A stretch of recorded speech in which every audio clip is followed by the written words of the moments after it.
Telangana times న్యూస్కి స్వాగతం. కాంగ్రెస్ ప్రజా పాలనలో కరెంటు కష్టాలు మొదలయ్యాయని ఆవేదన వ్యక్తం చేశారు లింగాపురం గ్రామస్తులు. నిన్న ఉదయం లింగాపూర్ గ్రామంలో కరెంటు సమస్య గురించి యువత అందరూ కూడా కలిసి నిరసన వ్యక్తం చేశారు. మరో 2 రోజుల్లో ఈ సమస్య పరిష్కరించకపోతే విద్యుత్ ఉప కేంద్రాన్ని ముట్టడిస్తామని హెచ్చరించారు. ఈ కార్యక్రమంలో కసుల రాజేశ్వర్, రెంటం రాజేశ్వర్, కల్వకుంట్ల నరేష్, గాడ్పు మనోజ్, లక్ష్మణ్, రాజేందర్, ముత్తినేని రమేష్, కమ్మల స్వామి, సోమ లక్ష్మణ్, శాంతన్, శేఖర్, సుబ్బు, శివ, ధనుష్ తదితరులు పాల్గొన్నారు. లింగాపూర్లో కరెంటు ఏ సమయానికి వస్తుందో ఏ సమయానికి పోతుందో కూడా చిన్న సమాచారం లేకుండా ఒక అర్ధగంట కూడా కరెంటు ఆగకుండా ఉండే పరిస్థితి ఉంది. దీనికి లైన్మెన్ గారు కానీ ఇంకా విద్యుత్ శాఖ సంబంధించిన అధికారులు కానీ మాకేం సమాచారం ఇస్తలేరు.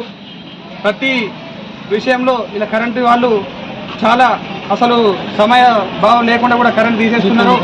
రాత్రి కూడా పొద్దున రాత్రి తేడా లేకుండా ఒకవేళ మధ్యాహ్నం ఫోన్ చేస్తే పనులు నడుస్తున్నాయని చెప్పు సమాధానం ఇస్తున్నారు. రాత్రి కూడా ఎందుకు తీసేస్తున్నారని మేము అడుగుతున్నాం. ఈరోజు 3 ఫేజ్ కరెంటు కూడా లేదు. రైతులు ప్రొద్దున పోయి రాత్రి దాకా ఉన్న అక్కడ ఒక గుంట కూడా పారే పరిస్థితి లేదు.